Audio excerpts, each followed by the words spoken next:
France Maghreb 2. Bonjour à tous, bienvenue, ravi de vous retrouver sur France Maghreb 2, votre LGF qui démarre jusque 18h. La petite nouveauté cette saison, c'est que le vendredi, c'est la fin de semaine, ça je vous apprends rien, c'est pas une nouveauté, mais en soi, nous allons essayer de revenir sur ce qui a fait l'actualité au cours de cette semaine, histoire de ne rien louper, étant donné que l'actualité va très vite, et il est intéressant, nous pensons, de revenir sur quelques grands sujets qui ont été traités tout au long de cette semaine. Qu'est-ce qu'il y a eu cette semaine? Évidemment, le remaniement et la succession de François de Rugy à la présidence de l'Assemblée nationale. Il y a des candidats et candidates.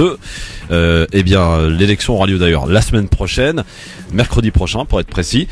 Nous parlerons de Donald Trump. Est-il fou? C'est en tout cas la question qui est posée au travers de ces différentes révélations et notamment de ces articles tribunes très peu glorieuses à son encontre dans le New York Times notamment. Nous y reviendrons tout à l'heure. Et puis l'affaire Bouba Karis.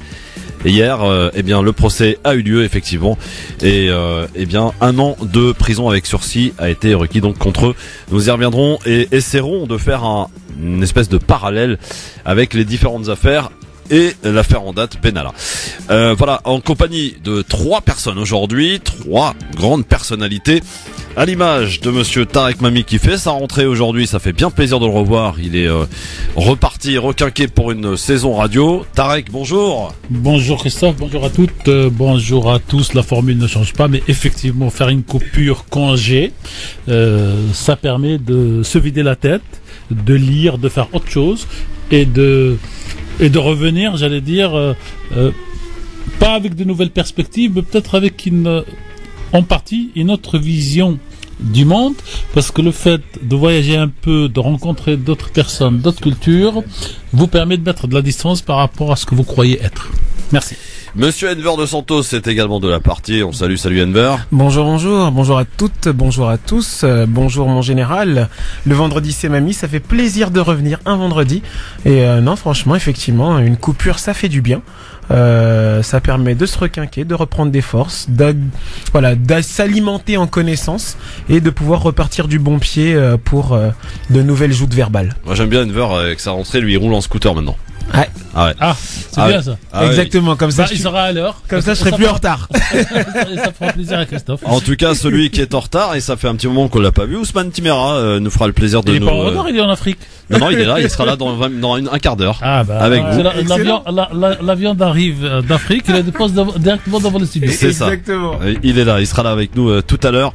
Bien sûr, sur France Maghreb 2, c'est parti pour C'était à la une, ça s'est passé un 7 septembre. Le Grand Forum, Christophe Roux, 16h-18h, sur France Maghreb 2. Merci d'être avec nous en direct sur votre radio France Maghreb 2 pour le LGF, le Grand Forum, jusque 18h avec le retour de Tarek Mami, jusque 18h avec nous.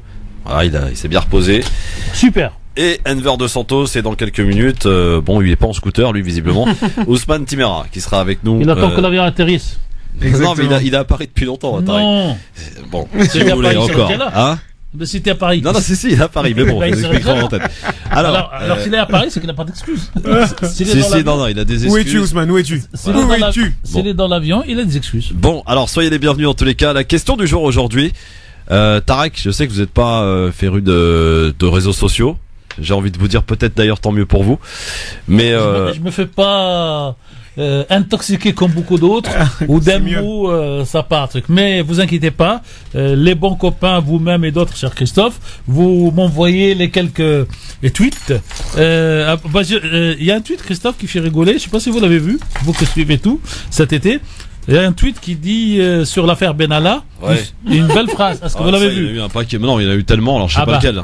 Et il dit c'est pas une affaire, je sais pas quoi, mais c'est une affaire d'été. Ouais. Bon, l'été, il faut bien s'occuper. Ah, grave. Donc, ça c'est tombé bien début juillet, juste après la Coupe du Monde. La saga de l'été. Mais juillet, donc c'est une affaire d'été. Moi, oui. Alors l'expression exacte que j'ai reçue, ce n'est pas une affaire d'État, c'est une affaire d'été.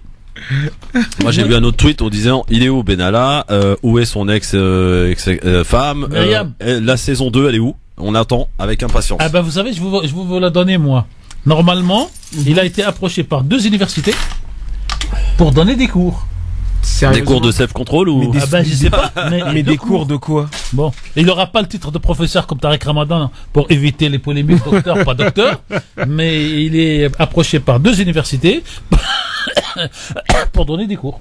Ah bah punaise. Bon, en tout cas, pourquoi je parle de ça? promet. Parce que pourquoi des réseaux sociaux? Parce que aujourd'hui, il y a une véritable expression de la parole raciste qui se libère sur les réseaux sociaux, en particulier sur Twitter, Facebook. Il y a des cibles, à l'image de Rokhaya Diallo que vous connaissez tous. Rokhaya Diallo vraiment mange très dur en ce moment par les identitaires, etc. Majid Messaouden également, qui d'ailleurs est attaqué par les identitaires, et d'autres personnes qui sont couramment.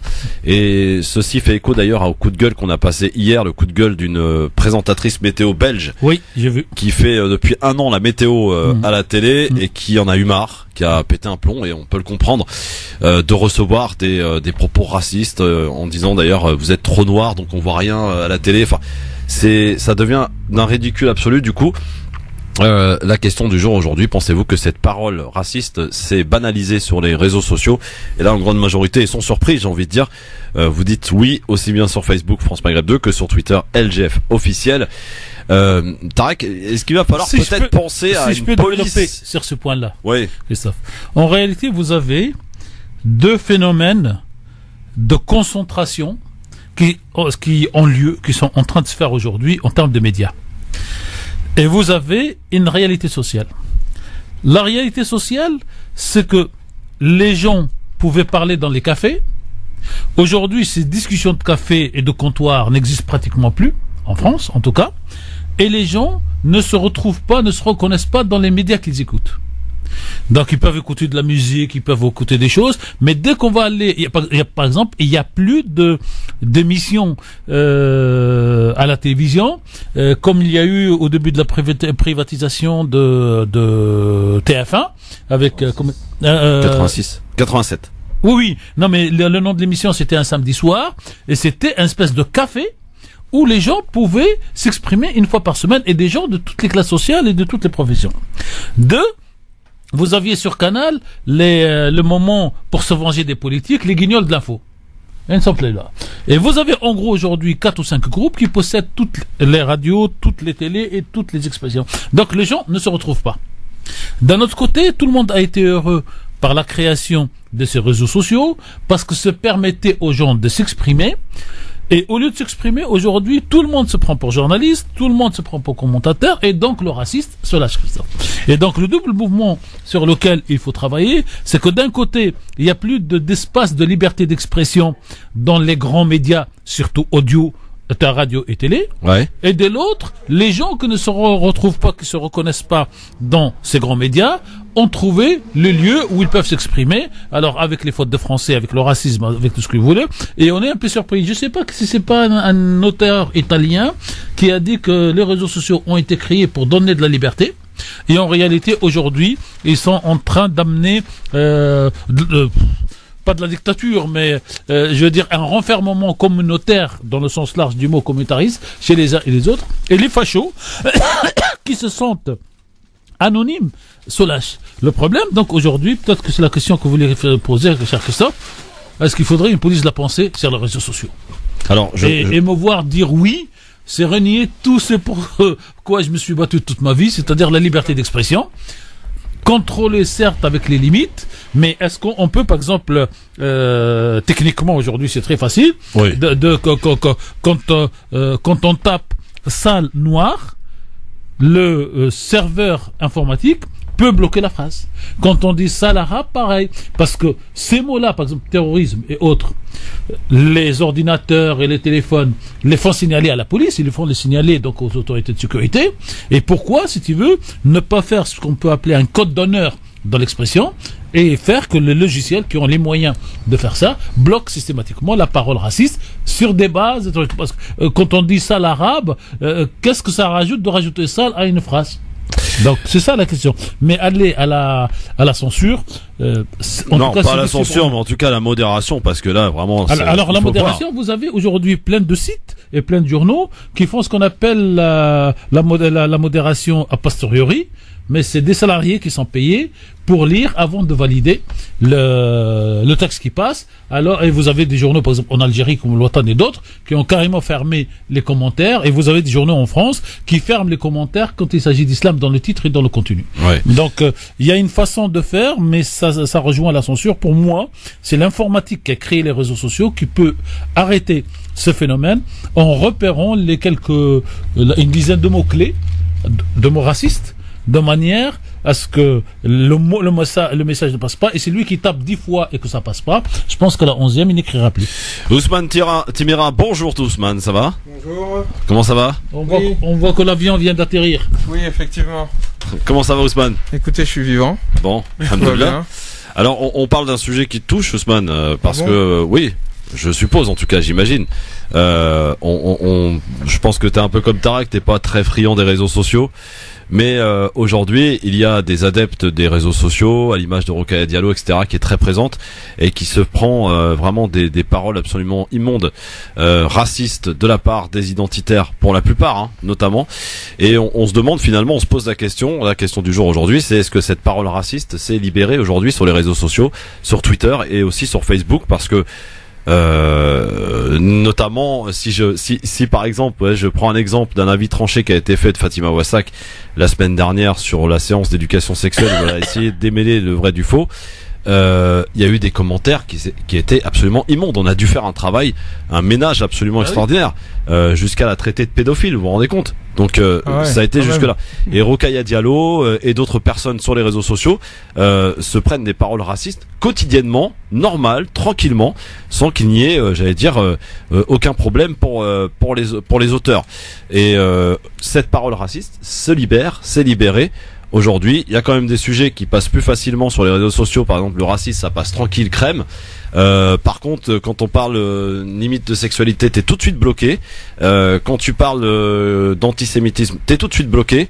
Donc voilà, il y a clairement des choses qui sont quand même à dénoncer. Le logiciel qui bloque l'antisémitisme pourrait bloquer le racisme tout court.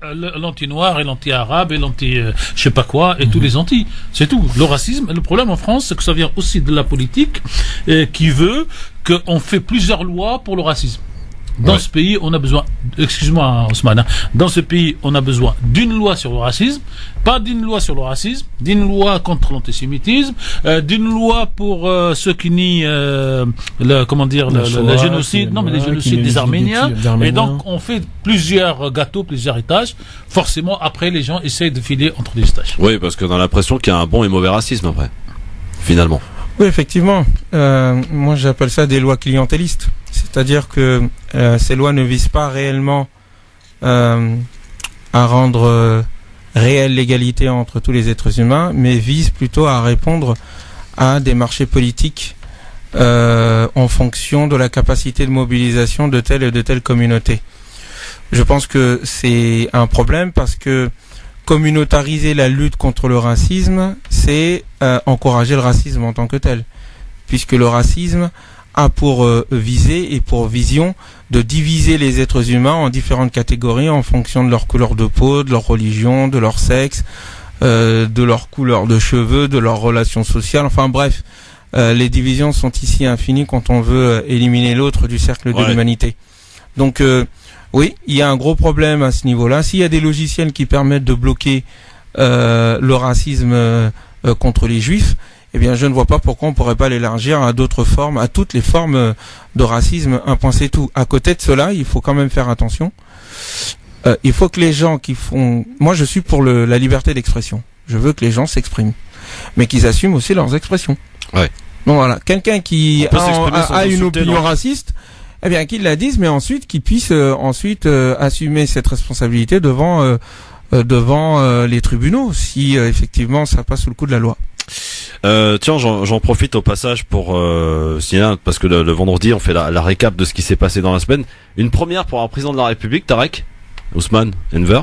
Emmanuel Macron s'est rendu pour les festivités de Rosh Hashanah, qui passe sur la tête. Ça choque ou pas?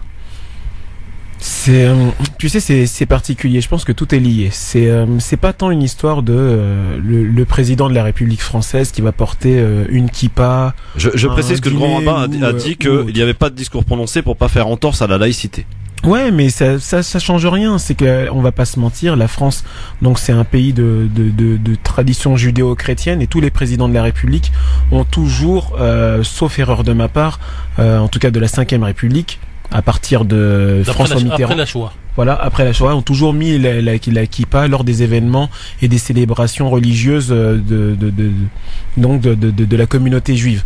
Ensuite, là où je te dis que ça rejoint un peu la question que tu as posée précédemment, c'est que c'est pas tant une libéralisation donc de la parole raciste sur les réseaux sociaux, c'est une libéralisation, une libération donc de la parole raciste dans notre société.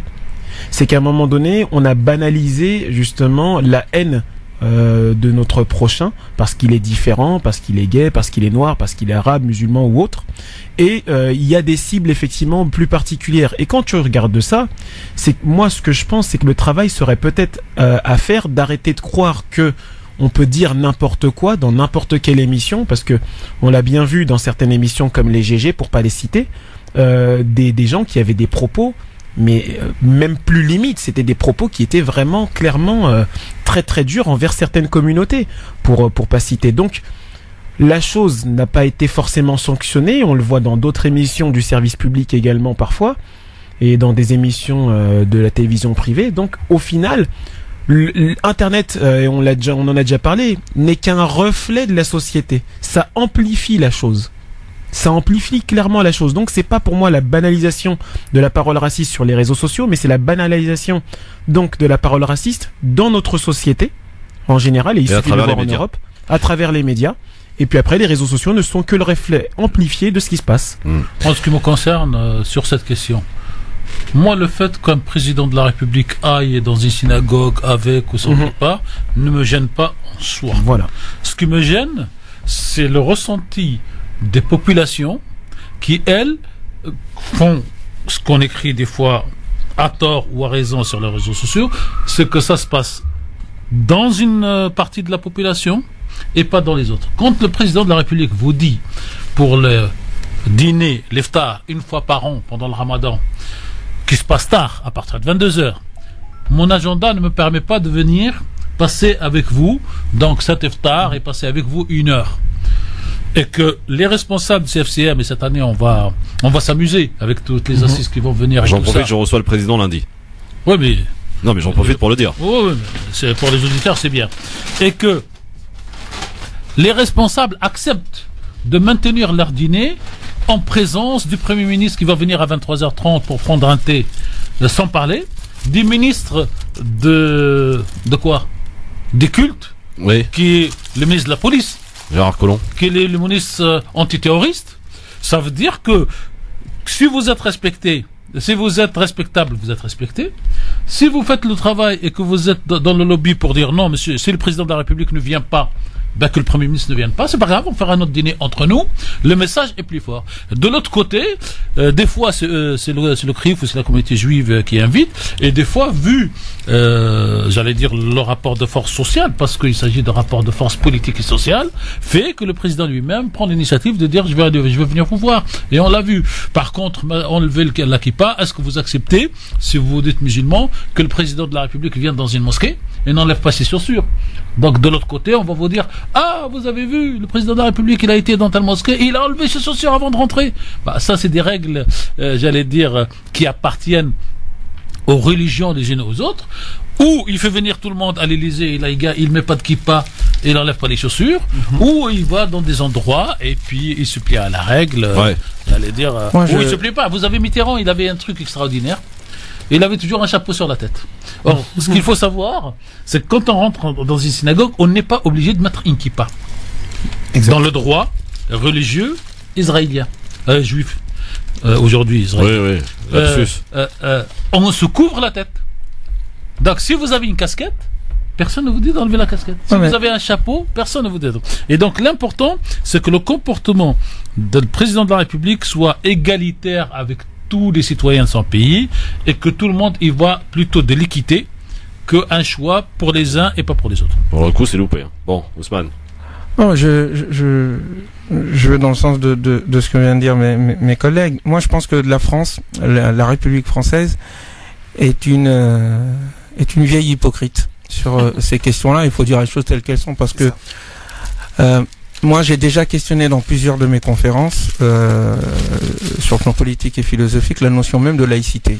Je trouve que c'est un terme flou, ambigu, qui fait de l'anti-religion une idéologie d'État. Ce qui est problématique. L'État n'a pas à être anti-religieuse ou religieuse. L'État a à être politique, social, démocratique, agissant politiquement pour le bien-être des citoyens, tel que les citoyens le veulent à travers les votes démocratiques. Un point, c'est tout. Si vous permettez, je vais vous laisser terminer. Mais juste, il faut lire. Et ça, c'est extraordinaire dans ce pays. Les débats sur la laïcité à l'Assemblée nationale France avant 1905. Ils disent très exactement ce que vous venez de dire. Ah oui, mais ça, de toute façon, la loi 1905 ne parle pas de laïcité. Le problème, c'est qu'on confond la laïcité avec la loi 1905. Alors que la loi 1905 ne parle jamais de laïcité. Donc ce machin est venu après. Voilà. Ce machin est une idéologie à mes yeux, une religion à l'envers. Et de même que le catholicisme était religion d'État, on a une laïcité qui ressemble au catholicisme mais à l'envers, sous forme de religion d'État. Et le fond de l'affaire, à un moment donné, c'est que quand on parle de laïcité, elle se confond avec la lutte soi-disant contre les religions, mais contre l'islam surtout, et contre les anciens colonisés. Donc la laïcité aujourd'hui est à mes yeux un laïcide qui vise à vouloir imposer un uniforme à la société. Le terme est galvaudé, Ousmane ? Qui? Le terme laïcité est galvaudé? Le terme en lui-même, parce que on parle de tradition française. Moi, je comprends que il y ait deux visions de la laïcité. Une qui dit être non, c'est pour la liberté religieuse et autres, etc. Et une autre qui est plus dure. Mais celle qui est plus dure est de fait celle qui a gagné d'une part. Et d'autre part, elle ne gagne que parce que le terme en lui-même est flou. Ouais. Je ne veux pas d'un État laïque, je veux un État neutre sur le plan religieux. C'est tout. Le terme neutralité est clair et français en plus. Le mot laïcité, à mes yeux en tous les cas, est flou philosophiquement. Mais ça, c'est un point. D'autre part, qu'un président de la République, parce qu'encore une fois, on vit dans une hypocrisie. C'est parce que d'une part, on a érigé l'État comme devant être contre les religions ou neutre par rapport aux religions. Donc du coup, on demande à ce que le président humain qu'il est, même s'il est représentant, se comporte comme si c'était l'institution. Mais la société est faite de diversité. Et si un politique veut parler aux différentes communautés qui existent dans sa société, il est obligé de tenir compte de ça. Moi, qu'un président aille dans une mosquée, ça me dérange pas. Du moment qu'il fait pas l'appel à la prière et qu'il demande à ce que les gens fassent la shahada. Exactement. De même s'il part voir quand Emmanuel Macron est parti voir des catholiques, mais bravo! C'est pas sa présence qui compte, c'est ce qu'il dit. Et qu'est-ce qu'il entend en termes de politique publique qui permettent à ce que la diversité religieuse puisse être harmonisée et agir de façon, dans le sens de l'intérêt spirituel des concitoyens. La France est diverse en tant que telle. Et la laïcité, en tout cas la République, si elle veut permettre à ce qu'elle soit un chef d'orchestre des différentes, de la manière d'agencer, la manière du vivre ensemble entre les différentes spiritualités, elle ne doit pas être daltonique ou daltonienne, comme on dit. Elle doit être consciente de cette diversité, la raison de cette diversité religieuse, et surtout les points communs qui existent entre les différentes religions, qui sont en accord avec ces valeurs universelles. Il faut qu'elle devienne instruite en matière de religion, comme dirait Régis Debray. Non pas qu'elle adhère à une religion, mais qu'elle sache de quoi elle parle quand elle parle.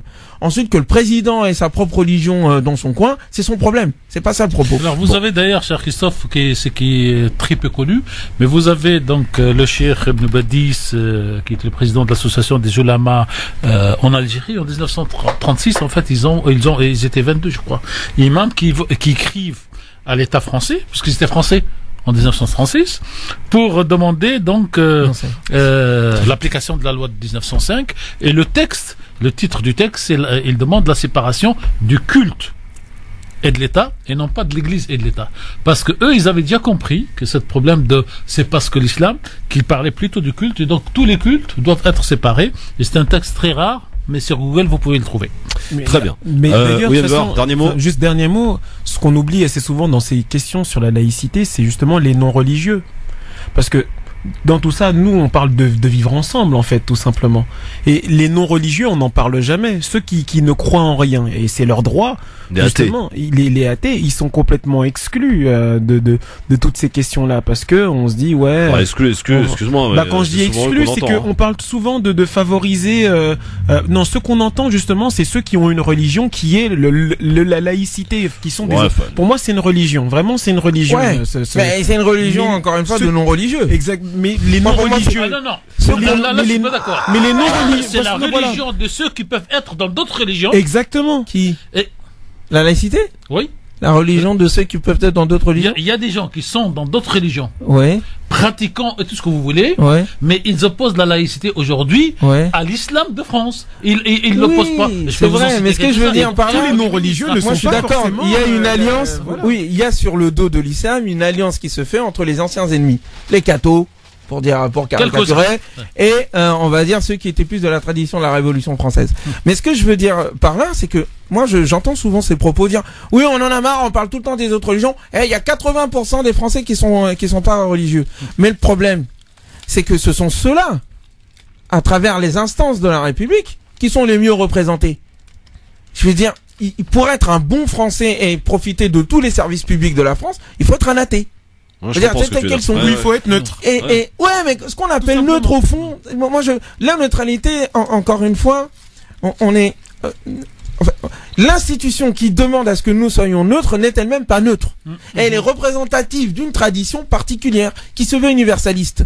Donc il faut questionner cet universel qui en réalité est une particularité. Je vais pas rentrer dans les obédiences franc-maçonnes et autres, etc. Qui ont une certaine vision de la religion. Mais ce que je veux dire par là, c'est que si on parle autant des musulmans, c'est pas de la faute des musulmans.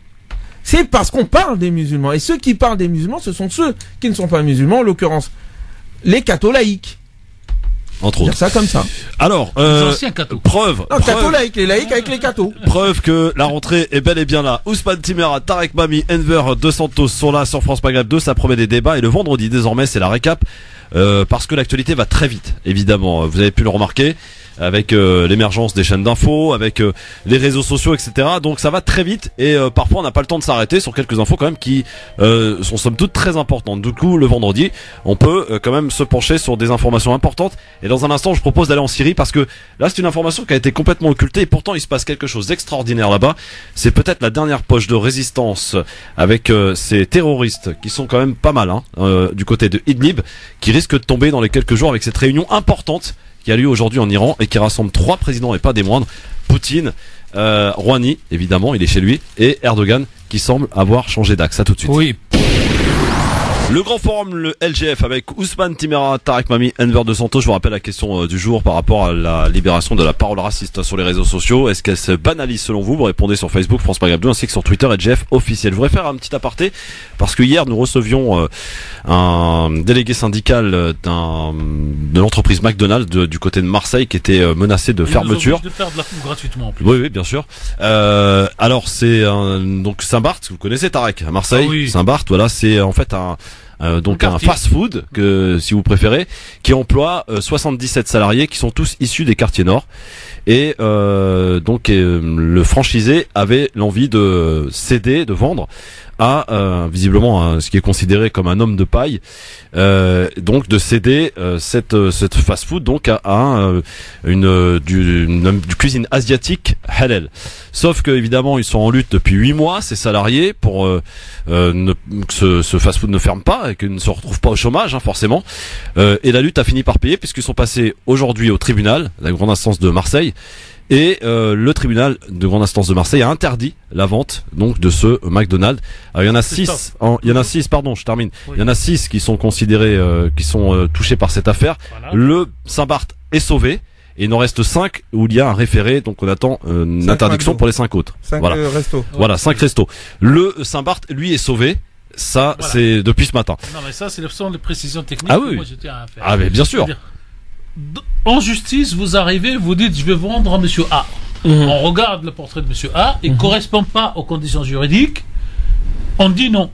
Ça ne veut pas dire que la vente est interdite. Oui. Ça veut dire que demain monsieur B se présente Ouais, il peut toujours le vendre à Voilà. quelqu'un d'autre. De toute façon, dans le droit, il n'y a rien qui le... Excusez-moi, Christophe. Et en troisième lieu, ça coûte 2 millions, je crois, un truc comme ça. Le mec décide de ne pas rester, il ferme, il s'en va. Ouais. Donc, faut pas, les luttes sociales se gagnaient dans les années 80. Par exemple, quand les salariés vont faire des emprunts, se rattachent et achètent leurs propres produits de production pour essayer de faire survivre leur métier.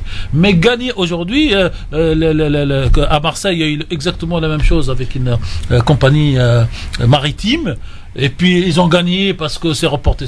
Et à la fin, l'économie est inéluctable. Mais Donc c'est bien parce qu'ils se battent, ces 77 personnes. D'ailleurs, je sais même pas s'ils sont payés entre-temps, depuis le début de cette affaire. J'ai pas posé la question. Voilà. Donc, Mais en voilà tout cas, hier, la ils ont question. demandé à être reçus par le président de la République. Ils ont été reçus d'abord à Bercy, mercredi après-midi. Oui, c'est une bonne Et ils chose. ont demandé hier, sur cette antenne, à être reçus par le président de la République. Il les reçoit tout à l'heure à 18h, puisqu'il est à Marseille. Non, mais Voilà. il faut se battre jusqu'au bout. Oui. Mais il faut aussi expliquer aux gens que ces gens sont courageux pour se battre. Mais ça ne veut pas dire que... Mais Et- monsieur Mamie, justement, de ce que vous disiez il y a quelques instants, est-ce que justement, si l'acheteur A refait une autre proposition, Oui. est-ce qu'il est possible que justement l'acheteur A, avec une autre proposition, cette fois-ci, Oui, parce que réussissent à acquérir, parce qu'on ne dit pas que le vendeur n'a pas le droit de vendre. On dit que les propositions, d'ailleurs, c'est même dramatique. Mhm. Parce qu'il peut arriver que le juge, en regardant le dossier, en regardant une première offre, une deuxième offre, il dit c'est invendable dans les conditions qu'on me fait. Donc je les quitte. En tout cas, le projet qui a été présenté et D'accord. proposé, le juge a considéré qu'il n'était pas viable. Et voilà. Donc il a interdit tout simplement pour l'heure ce fast-food donc de Saint-Barth, qui est dans un endroit que vous connaissez tous, bien sûr. Populaire et qui fait travailler, Populaire et qui fait travailler 77 personnes. Une centaine de personnes. Une centaine de personnes, ça veut dire 500 personnes qui mangent, parce que ces gens Bah sont oui, mariés. forcément. Ils Ouais, oui, sont mariés, absolument. Ils ont 3 gosses. Bon, ça fait. Moi, je rajouterais une chose suivante, c'est que de manière générale, parce que le problème, ils ont été reçus à Bercy, etc., etc. Bon, tout ça, c'est de la poudre aux yeux. Tant que la politique économique de notre pays continuera à privilégier les détenteurs de capital au détriment du salariat et des populations, eh bien, nous aurons toujours ce même problème. À savoir que il est beaucoup plus simple aujourd'hui pour un patron, si celui-ci les actionnaires surtout, si ceux-ci veulent gagner de l'argent, d'investir dans la finance et de ne pas investir dans l'économie réelle. Ça, c'est un premier point. Et deuxième point, tant que nous ne permettrons pas aussi aux salariés d'être propriétaires de leurs moyens de production, en tout cas de se donner la possibilité de le faire si le patron se désiste, eh bien nous continuerons à vivre ce genre de situation, et il y en a eu beaucoup. T'es pas la France insoumise, toi, par hasard? Je ne suis pas la France insoumise, moi je veux créer mon propre parti, c'est mieux. Mais je suis en tout cas en accord sur la politique économique et sociale que propose la France insoumise. Je la trouve beaucoup plus proche de l'égalité, beaucoup plus proche de la justice. Quand on voit les choses telles qu'elles sont dans un pays aussi riche que la France, et voir autant de pauvres et autant de catastrophes industrielles que prépare l'État à bon escient, hein, c'est qu'ils le font exprès, afin de mieux vendre les entreprises entre les mains de quelques détenteurs de portefeuille. Eh bien, je dis qu'il faut changer de politique publique, tout simplement. Alors, il y a 3 éléments peut-être qu'il faut rappeler pour les auditeurs, 3 faits, et j'allais dire, et une suggestion. La suggestion, c'est que si vous avez le temps et si vous voulez comprendre comment ça marche, allez sur LCP et regardez comment la société française qui produit tout, y compris donc TGV, son nom va me revenir, le TGV et surtout Alstom. le nucléaire Alstom, Ouais. comment Il a été dépecé. elle a été dépecée sur 10 ans. Et par l'État, hein. Et par l'État. C'est pas- Par Sarkozy et ses conseillers, par Hollande et ses conseillers, par Monsieur Macron, conseiller. Ministre de l'économie Non, à attendez, l'époque, conseiller à conseiller, l'Élysée, ministre et Ouais. président. Il avait déjà Et- fait le boulot à l'époque, hein. C'est Non, ça. non, mais aujourd'hui, Oui. mais quand vous regardez cette émission, à la fin, vous dites, mais, j'allais dire, McDo, on s'en fout. 77 personnes, on s'en fout. Il y a la souveraineté nationale française qui a été vendue. Et celui qui n'a pas vu comment dire, ce reportage, il faut le voir. Que dit ce reportage? Il dit, les Américains commencent par mettre la pression pour dire, on va vous mettre des sanctions. C'est ça. Et les autres, pour ne pas avoir les sanctions, négocient. Et à la fin, ils la vendent gratuitement. Et, Voilà. Je sais pas si le vous pire, l'avez c'est vu. qu'ils Vous je l'ai pas vu, mais j'avais suivi ce dossier, le dossier d'Alcatel aussi. Oui, mais c'est, voilà. Ou par exemple, ou carrément les franchises. Oui. C'est-à-dire, à partir de quoi on fait la technologie. Voilà. Ont été vendues. Et Pour le reste, vous avez sur Google, un soir, on est le week-end, tapez donc Manufacture de France. Manufacture de France, c'était dans les années 75-80, la société phare de la production des montres et des fusils en France. Elle était installée à Saint-Étienne et c'était des milliers de personnes qui travaillaient dedans et c'était le principal sponsor de l'équipe de foot de ça. Après, vous avez ArcelorMittal et ce qui s'est passé et vous avez le fameux délégué syndical à qui on offre un poste de devenir député européen et il oublie tout. Donc la lutte en France n'est plus aujourd'hui ce qu'elle était dans les années 70, mais parce que tout le système a changé et que les hommes politiques aujourd'hui cherchent la finance et Ousmane a raison. Avec les mêmes 3 millions, vous gagnez plus d'argent en faisant de l'investissement financier qu'en faisant de la production. On appelait ça, dans les années 70 à la fac, le capitalisme à papa. Donc le capitalisme à papa, c'est que vous ouvrez une usine, vous faites travailler les gens et vous gagnez de l'argent, à la Dassault père, pas le fils. Et vous avez aujourd'hui le capitalisme financier, où l'essentiel, c'est de gagner de l'argent. Donc vous mettez 3 millions et vous dites j'en veux 5, mais dans un an. Je précise, Tarek, qu'évidemment on s'en fout pas des 77 salariés, parce que beaucoup vous écoutent et pourraient mal interpréter vos propos. Non, donc, mais je vous remercie. Mais dans le sens, ça veut dire que la machine, c'est une espèce de boule de neige qui est en train d'écraser les gens. Et ceux-là, c'est les derniers des Mohicans, et il faut qu'ils résistent. Mais si je me fais l'avocat justement de l'opposition, on va dire ça comme du ça. Diable, non? J'allais dire de chichi, mais tranquille. La réalité dans tout ça, c'est peut-être que au final, on est en partie coupable de tout ce qui se passe là, parce que on vient d'énumérer nombre de dossiers. Et que ce soit le reportage documentaire de François Ruffin, justement, merci patron, ou que ce soit justement ce reportage, ou que ce soit la marque au Lion, que ce soit Mittal, etc., la jolie roue enchaînée, etc., les Conti, depuis plus de 30 ans, ça ne fait que s'enchaîner. Mais on continue à chaque fois de voter toujours pour la même politique. On a parlé il y a quelques instants donc du programme de la France Insoumise en matière d'économie, mais il y a des gens, des Poutous, d'autres propositions, sauf que les gens persistent et signent à dire j'ai pas confiance en Poutou, j'ai pas confiance en Mélenchon, j'ai pas confiance en toutes ces personnes justement qui luttent réellement pour une politique sociale dite équitable. Parce que les Français sont formatés. Je demanderais peut-être que les Français peut-être devraient se remettre en question. Parce que médias, on va dire que les médias ont bien aidé Macron quand même à accéder au pouvoir. Non, mais c'est bien d'accuser les médias, mais peut-être les gens devraient peut-être réagir. Et on peut pas accuser tout le temps les médias. C'est pas possible. Avec aujourd'hui, moi je mettrais le bémol, c'est que les gens quand ils changent d'avis, en Italie, en Autriche, bientôt en Allemagne, c'est que ça vire sur la droite et l'extrême droite. Ça nous pend au nez. Et ça n'a aucun sens. Ça vire pas sur la gauche et l'extrême gauche. C'est ça. Et c'est ça qui est scandaleux. C'est scandaleux. Le problème, c'est que les gens pensent que l'oligarchie financière et ses privilèges ne va pas avec une forme de racisme. Les deux vont ensemble, parce que ceux qui sont, même, je parle idéologiquement, après les personnes sont différentes bien sûr, mais quand on est en haut, on a besoin de justifier pourquoi on est en haut. Soit on dit que c'est naturellement ainsi que les choses sont passées, parce que moi je me suis débrouillé, et puis j'ai agi tout seul et je me suis débrouillé, t'as qu'à le faire toi-même. Donc ça, sur le plan social, c'est pour ça qu'on veut fliquer les chômeurs en disant qu'en fait c'est de leur faute.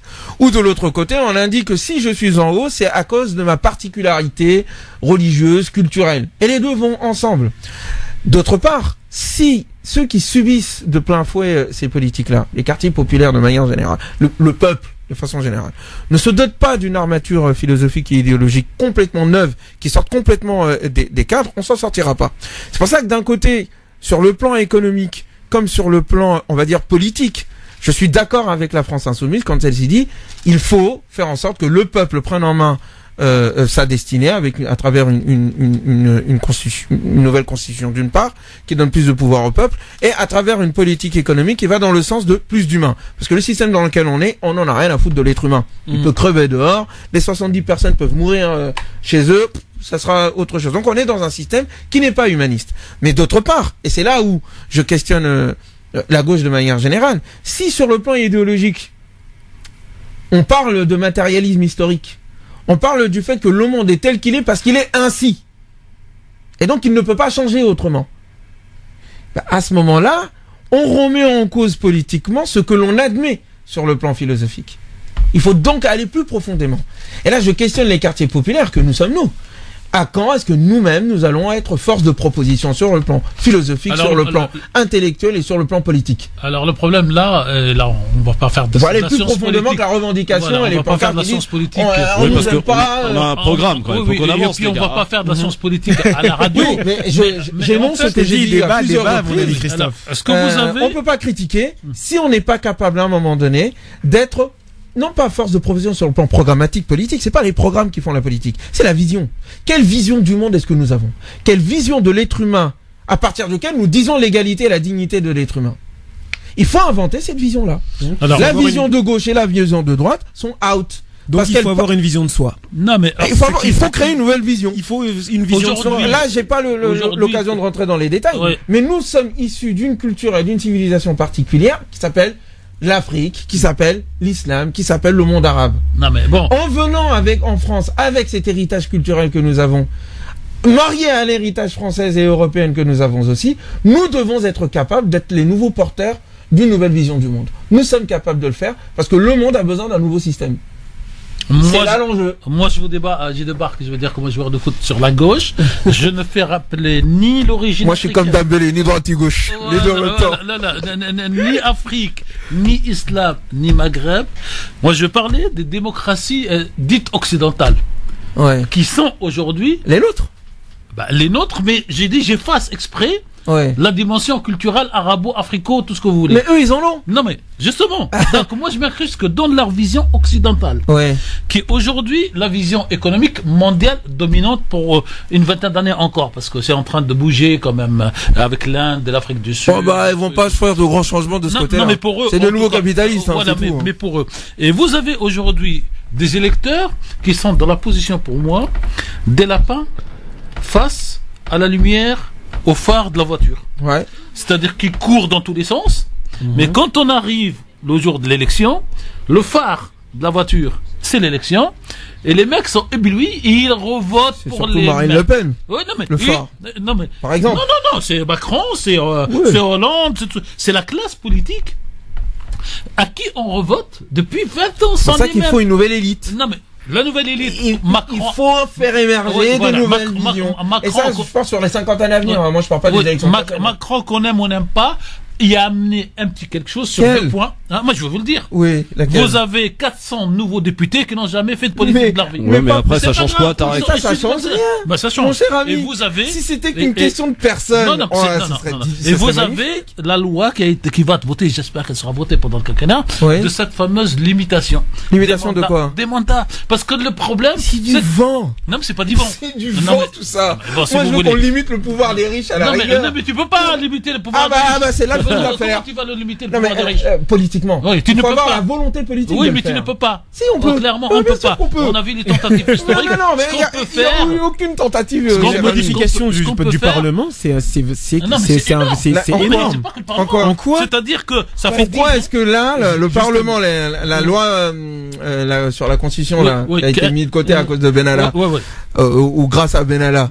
Oui, ça dépend de quel. Voilà, c'est ça. En quoi est-ce que ça fait avancer la démocratie? De réduire le nombre. J'ai pas dit c'est peanuts. Non, j'ai pas dit que ça faisait avancer la démocratie. Non, ça limite. En revanche, ça te renouvelle tous les 10 ans. Et une nouvelle classe, même si c'est le fils de l'autre, c'est ça. C'est pas la même vision de la pratique. Parce que moi, je prends mais Macron, il a ramené des nouvelles personnes. Oui, exactement. Est-ce que ça a changé quelque chose? Oui. Non. Ah bon? Ça a changé quoi? Ah ouais. Oui. Ça a changé quoi? Sur le plan ça... économique et politique. Hein. C'est pire, c'est pire. Ça a changé quoi? Il y a l'ultralibéralisme. La réalité, c'est qu'avant, l'ancienne génération qui était très très très conservatrice, etc., et qui était au pouvoir, et qui ne voulait pas lâcher ce pouvoir, elle était quand même toujours là. Hein. Oui. Elle est remplacée par ses enfants. Elle est dans l'ombre. Elle est dans l'ombre. Ouais, mais non. Dans les 400. Mais justement, non, mais attendez, la réalité, c'est justement, ils étaient conservateurs. On va laisser notre avis. Oui, mais on va pas faire café de trottoir. 400 députés n'ont jamais eu aucun poste politique. C'est pas leurs enfants et ils remplacent pas leur père. Oui, mais moi, mon propos se retrouve. C'est Sartek pour eux. Je suis content pour eux. Non, mais c'est très bien. Mais c'est pas à ce niveau-là que les choses se situent. Non, mais si, également. C'est parce que, justement, le truc, c'est qu'en termes de vision, les gars qui étaient conservateurs et qui hier, justement, ne bougeaient pas, les nouveaux qui sont arrivés, certes, ont hérité de ce conservatisme. C'est l'ancien monde de l'ancien monde, mais ils sont également sur ce nouveau monde qui permet à des gens comme nous, de la même génération qu'eux, d'aller en joute verbale avec eux. Non, alors que à l'époque, on va vérifier tout simplement. La joute verbale se faisait à l'époque avec les vieux aussi. Non, on va aller dans les années 80-90. Des gens qui étaient justement ceux qui ont voté avec plein d'espoir pour François Mitterrand en pensant que Tonton allait changer le monde, etc., etc. Ces gars-là, ils avaient pas le droit de débattre d'égal à égal avec Georges Marchais, avec des François Mitterrand, etc. en termes politiques. On les considérait même pas. On les prenait même pas pour des entrepreneurs et autres. Là aujourd'hui, la réalité c'est que vu qu'on est d'égal à égal avec justement cette nouvelle vague de gens qui sont arrivés, les Villani, etc. Oui, mais Enver, à un moment donné, question, on peut ça a s'y changé opposer. quoi? Bah justement, c'est qu'on peut s'y opposer. On peut s'opposer à quoi? Regarde, l'Assemblée nationale, ça sert à quoi? Moi, je te pose la question. Donne-moi l'équivalent d'un Ousmane Timara dans les années 80 et dans les années 90. Il y en a pas. Il y en a pas en 2000 aussi.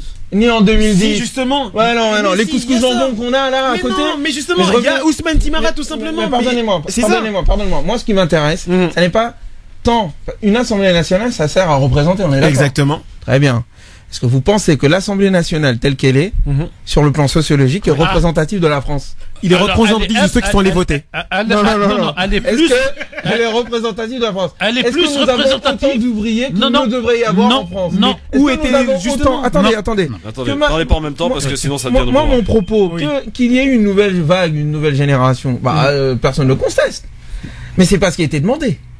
Comment ça? Qu'est-ce que moi, en ce qui me concerne, face à la crise globale que nous avons, la crise de 2008 sur le plan financier, la crise écologique dans laquelle nous nous trouvons, la crise de la représentativité politique, on a des abstentions records. Je me lève et je face à ces trois problèmes-là. Est-ce que le fait que la République en marche soit venue avec des centaines à peu près 400 ou 300, je sais plus. 400 nouvelles têtes. 400 nouvelles têtes. Ouais. Est-ce que cela a réglé le problème de l'abstention ou en tout cas a permis une avancée au niveau d'une meilleure représentativité de la société française ou en tout cas a mis en place des politiques ambitieuses en matière d'écologie? C'est là où la question est biaisée. Non, mais c'est là où la question est biaisée parce qu'à un moment donné, moi je persiste et signe et là je me fais plus l'avocat de Shaitan ou etc. mais je me fais l'avocat de moi-même. C'est qu'à un moment donné, moi je veux bien qu'on dise qu'il y a les médias, ils manipulent, etc. Mais justement, où étaient les gens pour aller voter pour les bons partis et pour les programmes? Les gens ne sont pas illettrés. Les gens ne sont, à un moment donné, en termes de sondage et en termes de suivi et de soutien, il y avait Benoît Hamon, il y avait Jean-Luc Mélenchon, il y avait tous ces partis de gauche, etc., qui à un moment donné avaient la possibilité de faire des choses. Et là, je parle pas des dirigeants, je parle du peuple qui était censé sortir pour aller voter. Donc la représentativité, justement au Parlement, moi je m'excuse, mais elle se fera à partir du moment où les gens ne vont pas se mettre la tête sous l'eau en disant ouais mais c'est déjà joué d'avance, les médias ils manipulent tout, etc. C'est gagné. À un moment donné, il faut se bouger, faut sortir, faut aller voter et c'est très simple comme ça. Si jamais on te demande, parce que c'est le peuple qui est souverain. Oui. Si le peuple décide de ne pas aller voter, il faut pas le lui reprocher. Faut demander pourquoi. Attendez, j'ai pas terminé. Attendez, je finis ma démonstration. Mais non. Il se peut, à mes yeux, lorsque je mets en place une action, un spectacle ou autre chose, et que les gens ne viennent pas, et que je souhaite que les gens viennent, parce que je pense que c'est leur intérêt. Bien sûr. Si les gens ne viennent pas, c'est que c'est mauvais. Très bien. Si les gens ne viennent pas voter, c'est peut-être parce que les personnes ou les programmes que nous leur présentons ne leur correspondent pas. Ah bon? Sur ces programmes, vous allez voter au moins mauvais. Bah non. Justement, les gens ne veulent pas travailler. Après, vous n'avez pas le droit le vrai vote et la critique. Non mais attendez, à mon humble avis, est élu par en gros 20% de la population française. À mon humble avis, c'est ça. Oui, et vous pouvez pas il n'a pas de légitimité à mes yeux. Mais à mon humble avis, si nous voulons, la question n'est pas de savoir qui a été élu ou pas. La question c'est de faire porter des institutions à partir d'une adhésion populaire. Mais qui les fait? Si le peuple ne participe pas, ne sanctionne pas, le peuple c'est lui qui gagne. On demande juste au peuple de dire oui ou non. Il dit non. Participation. Il dit non. Attendez, il a dit non, s'abstenant. Non. Si. Parce que le vote blanc n'est pas considéré dans cette. Attendez. Comment est-ce que nous pouvons dire l'ensemble des candidats que nous avons en face de nous, ainsi que leur programme, ne nous correspondent pas? Comment je peux le dire? Il y en a pas un. Il y en a pas un qui correspond à 10%. Comment je peux le dire? dire, d'une part. D'autre part, les candidats tels qu'ils sont sélectionnés au sein des différents partis, nous savons exactement comment les choses se passent. Troisièmement, les programmes tels qu'ils existent aujourd'hui, à part les plus audacieux. Donc vous êtes pour ceux qui s'assoient. Comment est-ce que nous faisons Non mais vous êtes comment est-ce que nous faisons Osman, vous êtes pour ceux qui s'assoient sur le trottoir, qui regardent le défilé passer et disent c'est des mauvais acteurs. Non, je ne dis pas ça. Je ne dis pas ça. Joue le jeu, construis un parti. Oui, moi je fais un programme. Attendez. C'est trop facile. On est coupable et responsable. Non mais on est vous. Non mais je n'êtes pas coupable. Non mais c'est pas coupable. Moi je parle. Moi je nous suis ne pouvons coupable. pas reprocher. Je dis juste sanctionné. Attendez. Abdelmalek Sayad, qui est le patron ici en sciences politiques, dit exister, c'est exister politiquement. Non. Quand il n'existe pas politiquement, il existe pas. La politique. C'est pour ça que je parle de vision politique. Dernière phrase, après on enchaîne. La politique ne doit pas être une activité réservée à quelques-uns qui font partie des partis politiques. C'est pour ça qu'il y a la limitation des médias, des mandats. Attendez, je termine juste pour ma dernière phrase. Et ensuite on a le droit de pas être d'accord. C'est pas un problème. Moi j'estime qu'aujourd'hui, le système démocratique dans lequel nous nous trouvons n'est pas véritablement démocratique, il est oligarchique. Oui. Et que nous avons un système démocratique qui n'est qu'un paravent. Oui. Face à cela, les gens de plus en plus se rendent compte que les dés sont pipés depuis le début. Oui, donc ils se mettent en spectateur. Non, ils manifestent, ils participent de différentes manières ou ils s'abstiennent. Est-ce que l'abstention est une expression en soi politique? Pas pour moi. Je pense que oui. Pour moi, non. Moi je peux dire que oui. Pays, si vous permettez, je suis même pour le vote obligatoire.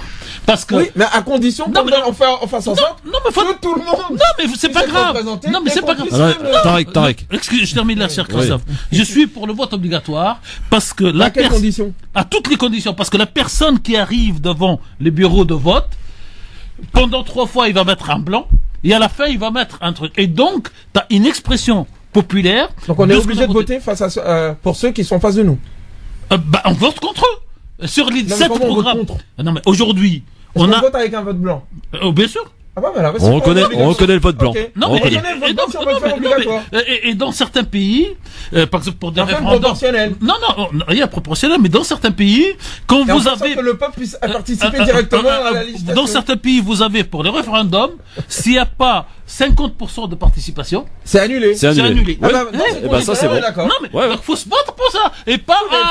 Et tout ça pour que vous soyez d'accord à la fin. C'est formidable. Non, pas forcément d'accord. Pas forcément d'accord. Non, ça suffit. Il y a la pub. Pas forcément d'accord. Non, t'es d'accord, il y a la pub. Non, pose-toi la question. Mais c'est la démocratie. Non, mais regarde, laisse-moi juste terminer sur une question. Termine juste. Voilà, après on enchaîne avec la pub parce qu'on a du boulot. La question est très simple, c'est pourquoi les gens s'attendent à être 100% d'accord avec un candidat. Non, ils sont pas d'accord avec la fête. Si à un moment donné, ils sont d'accord au moins avec l'idée que socialement il doit y avoir une équité financière salariale, pourquoi pas ne pas voter pour un des autres candidats? Non, ils préfèrent voter soit pour Marine Le Pen, soit pour les têtes d'affiche, parce qu'à un moment donné, ils sont en mode mouton. C'est tout ce que j'ai à dire. Je précise à toutes fins utiles qu'à titre de comparaison, si on prend la même période, dans les sondages, Emmanuel Macron est plus bas que François Hollande. Fallait quand même oser le faire. Voilà, fallait oser le faire. Non mais aujourd'hui, Christophe, vous allez dans une période politique où si les gens pouvaient voter et tous les ans. Bon, t'arrêtes, tu veux la pub ou quoi là? Non, attendez. Tu veux la pub ou quoi? Attendez la fin de la phrase. Si on offrait de refaire le vote pour le président de la République tous les ans, à la même date, aucun président ne passera une année. Donc c'est un problème de système. Voilà, aucun président. Changeons le système. Macron, Gabriel serait président. Macron, oui. Dans un mois, on dira pas. Macron aurait déjà dégagé. C'est pas une question de personne. Le problème, c'est pas une question de système. Dans un système politique où le gars il a pas le pouvoir militaire, pas le pouvoir économique, il vaut rien. Bon, allez, dans un instant, on file en Iran. Parce qu'il se passe des choses là-bas. Ça va changer un peu. Là-bas, c'est pas très démocratique. Si. De quoi? T'as dit quoi? On est bon. J'ai dit que c'était pas très démocratique. C'est super démocratique. On me dit que si. Ah. Non, n'ouvre pas. Un bon débat là. S'il te plaît, n'ouvre pas un nouveau débat. On est super en retard. On a un programme quand même, tu vois. On est soumis à un programme. L'Iran démocratique. Allons-y. À tout de suite. France Maghreb 2, France Maghreb 2. LGF, le grand forum, et même en antenne ça discute, c'est formidable. Moi je suis un spectateur, mais alors je me régale aujourd'hui. Spectateur comme ceux qui vont pas voter au deuxième tour. Moi j'y suis allé, hein. Non, mais, mais j'ai voté blanc. Voilà, j'ai rien à cacher, je suis allé voter. C'est quand même grâce à eux qu'il y a de l'audimat. Exactement. Hein, ceux qui sont spectateurs vous font de l'audimat. Ah bah évidemment, ce sont le public. Donc ce sont des acteurs. Ils écoutent vos échanges. Des acteurs passifs. D'ailleurs, il faudrait qu'on prenne des appels pour avoir leur avis. Non, tu ne crois pas, Christophe? Ce serait sympa. De quoi? Pour vous être agréable, c'est des spectateurs passifs. On parlait de la théocratie, les amis. Je dis que la théocratie n'est pas islamique. Notre ami dit que la théocratie ici, puisqu'elle sera issaïte de Jésus. Donc vous connaissez notre opinion là-dessus, on fait un stop là-dessus. Stop. Alors, vive le peuple. On file en Iran. Un jour, j'ai dit ici que la théorie des Mahdi, sont infernaux. on travaille sur les textes, le Mahdi tout court, hein. Dans l'islam sunnite, il n'y en a pas, et je me suis fait engueuler, mais comme un truc. Dans l'islam tout court, ça n'existe pas. Voilà. C'est une invention de pure pièce. Voilà. Mais bon, la présentation. Est-ce qu'on peut aller en Iran sans parler de théocratie ou de démocratie ou je ne sais quoi? C'est une grande démocratie comparativement. Non, mais on parle pas de ça. Arrêtez. Par rapport à son implantation et géographique et culturelle. Bon. C'est-à-dire qu'il y a un renouvellement. Parce que personnel. Non, on la laisse pas la question, on s'en fout. Alors, pas pour aujourd'hui en tout cas. Oui, mais d'accord, mais après on n'avance pas parce qu'on a un programme quand même. On est censé faire un petit récap de l'actualité qui a marqué la semaine. Alors, l'Iran. C'est la réunion d'aujourd'hui. C'est la réunion d'aujourd'hui. C'est la réunion qui réunit donc Hassan Rouhani. Il est chez lui, c'est normal. Il a invité donc Poutine, le président russe, et Erdogan. Et là, c'est intéressant parce que Erdogan, pour parler évidemment d'Idlib, de la Syrie et de cette dernière poche de résistance. Pas résistance. C'est la dernière enclave dans laquelle il y a des terroristes. Oui, bon. De votre point de vue. Oui, il y a des terroristes, et parmi les d'ailleurs. Ils étaient reconnus par les résistants français des terroristes pour les Allemands.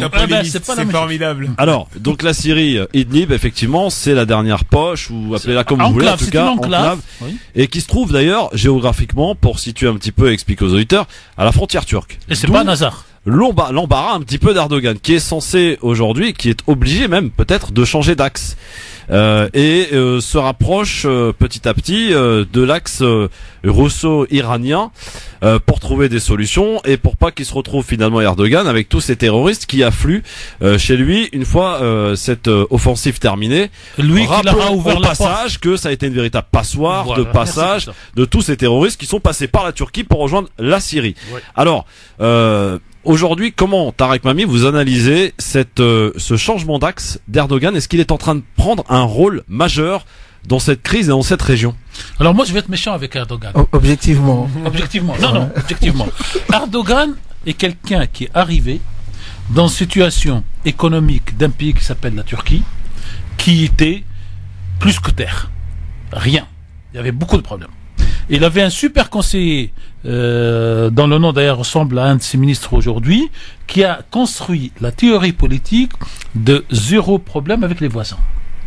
Et pendant les 10 premières années, Monsieur Erdogan, et là je dis monsieur, a transformé le Maroc, la Turquie en un dragon économique. Un dragon qui pouvait se mettre en position de force pour s'imposer éventuellement pour l'adhésion en Europe ou pas. Le pouvoir use. Et j'ai un ami africain que j'adore, il me dit, monsieur Mami, le pouvoir corrompt, et le pouvoir absolu corrompt absolument. Monsieur Erdogan est resté au bout de 10 ans. Il était le meilleur copain de monsieur Bachar. Il n'avait aucun problème avec les Américains et l'OTAN. Il était loin de la Russie. Et tout d'un coup, bien avant le début de la guerre civile, il s'est pris à rêver pour rester au pouvoir jusqu'à 2020, date de l'arrivée au pouvoir d'Atatürk. Et donc là, vous avez l'ego de l'homme politique qui se met en marche dans cette machine. Et pour moi, il a fait les mauvais choix au début de la guerre de Syrie. Il pouvait effectivement aider ce qui au départ était une révolte, une révolution, une demande de démocratie, sans passer à l'étape de la passoire de son pays pour les 150 000 terroristes qui sont passés là-bas. J'ai une analyse différente de la vôtre. C'est pas un problème. On est là pour débattre et chacun a son analyse. Et donc, à partir de ce moment-là, il a commencé à faire des alliances avec les uns et les autres. Et à cette date-là exactement, la Russie, c'était son ennemi et son adversaire, alors même qu'elle n'était pas encore intervenue en Syrie, puisqu'elle est intervenue qu'en 2015. L'Iran, 2016, je crois, non? Octobre 2015. Bon, l'Iran, c'était pareil. Et son meilleur copain, c'était Israël.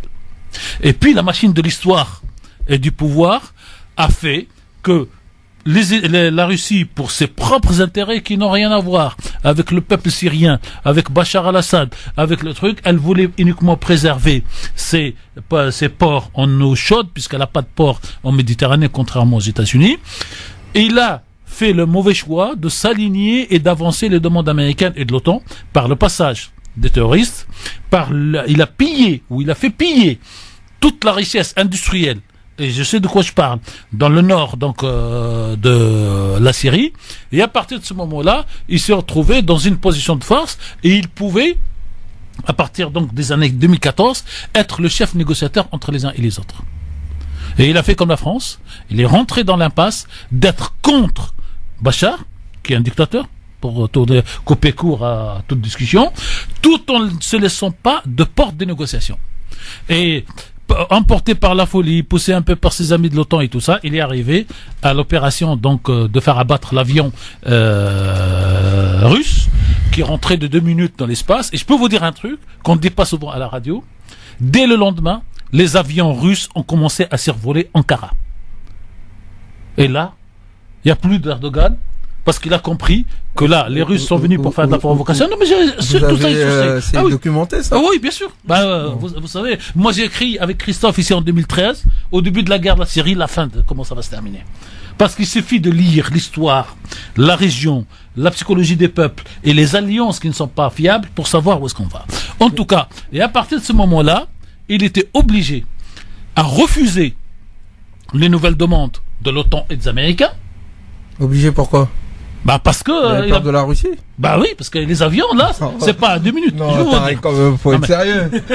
Non, mais quand je vous dis, c'est documenté. Et il a appelé Poutine, puisque vous voulez les détails, on va y rentrer. Poutine, il lui dit, je veux des excuses. L'autre, il lui dit, voilà, je vous fais les excuses par téléphone. Il dit, je veux les excuses par écrit. Et la lettre existe, et je la ferai publier. Et il l'a fait. Et donc la Turquie n'agit telle qu'elle agit aujourd'hui que par peur de se renvahir par la Turquie. Non, elle agit parce qu'elle se trouve coincée entre les 2 puissances mondiales. Que sont qui? Les Américains et les Russes, et elle a trahi les deux.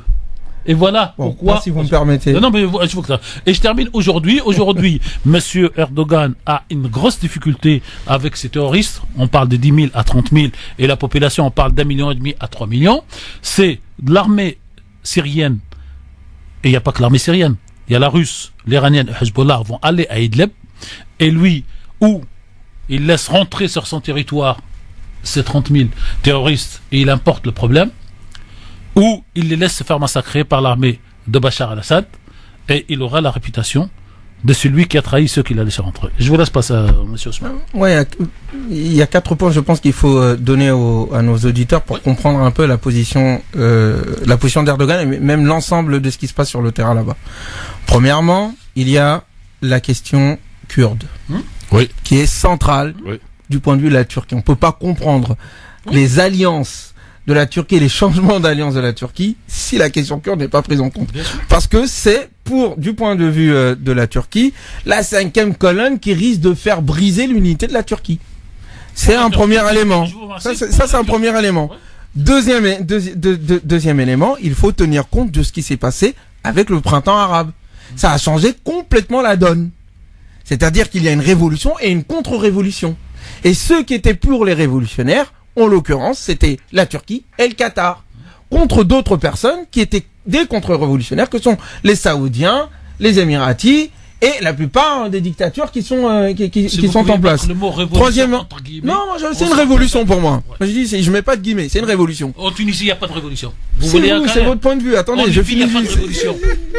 Pardonnez-moi. Lisez tout ce qui est écrit sur et vous verrez la révolution.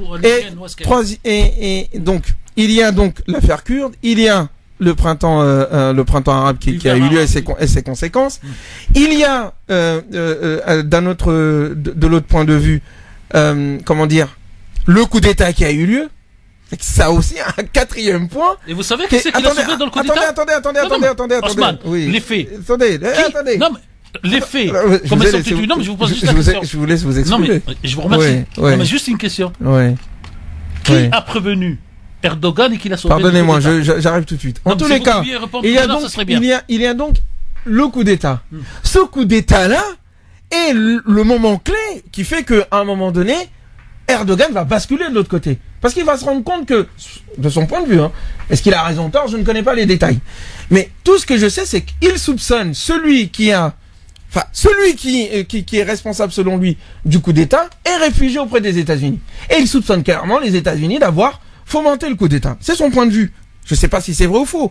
Mais l'attitude des l'attitude des Occidentaux, de manière générale, c'est qu'ils s'attendaient à ce qu'il tombe, le mec. Oui. À ce qu'il tombe. Et il n'est pas tombé. Et je repose la question. Et donc, qui a fait pour qu'il tombe? Qui c'est qui est intervenu pour qu'il tombe pas? D'après ce que j'ai entendu dans les différents médias, notamment sourcés, il suffit de dire François Burga et d'autres personnes, c'est à l'intérieur de l'armée que l'un d'entre eux, qu'un des généraux a appelé Erdogan. On sait qu'il n'était pas d'accord avec ça. C'est ça qui l'a sauvé. Sinon, il allait se faire tuer. Bref. Et enfin, dernièrement, l'opposition intérieure, laïque, qui est pour toutes les dictatures au monde. Les laïcs dans les pays musulmans, en Turquie comme dans les pays arabes, sont toujours soi-disant modernistes du côté des dictateurs. Et contre toujours l'opinion du peuple. Voilà les 4 éléments qui sont nécessaires pour comprendre l'attitude d'Erdogan. La Turquie rentrant là-dedans. Est-ce qu'ils viennent contredire ce que j'ai développé? Oui, parce que vous faites croire que, vous dites que, et je comprends votre position, mais c'est une position idéologique à mes yeux. Vous faites croire que la position de la Turquie est due juste à la folie de grandeur d'un homme. À partir de 10 ans de pouvoir. Il y a des intérêts d'État qui sont permanents, quelle que soit la personne qui est à la tête là, on est d'accord, de la Turquie. Sauf que les autres ne réagissent pas de la même manière à la même crise. Les États-Unis et les Occidentaux sont du côté des contre-révolutionnaires dans le monde musulman. Ils financent et aident tous ceux qui sont contre la démocratie dans ces pays-là. Et quand le peuple choisit une personne qui leur tient tête... Vous n'avez pas répondu à ma question. Je termine juste parce que j'ai pas envie... Je tiens mon discours tel que moi je le veux, pas tel que vous le voulez. Non, mais c'est les faits. Oui, attends, vos faits. Moi, j'ai une vision idéologique. Attendez, moi je dis, construite sur des faits. Moi je dis juste que géopolitiquement parlant, le fond de l'affaire dans tout le monde musulman de manière générale, c'est le problème du choix des peuples. Oui. Lorsque le peuple décide de porter à sa tête des personnes qui vont tenir tête aux intérêts occidentaux, il y a des coups d'État.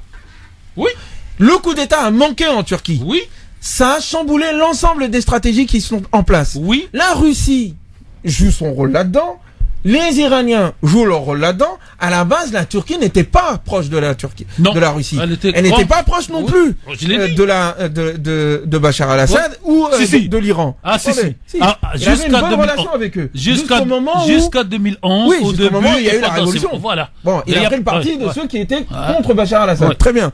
Mais ce que je veux dire par là, c'est qu'il faut analyser les choses, non pas à l'aune seulement des émotions des uns et des autres. Non, il y a des intérêts géostratégiques qui se font là-bas. Oui. L'Occident, l'Europe et les États-Unis jouent contre les intérêts vitaux de la Turquie, notamment en aidant les Kurdes.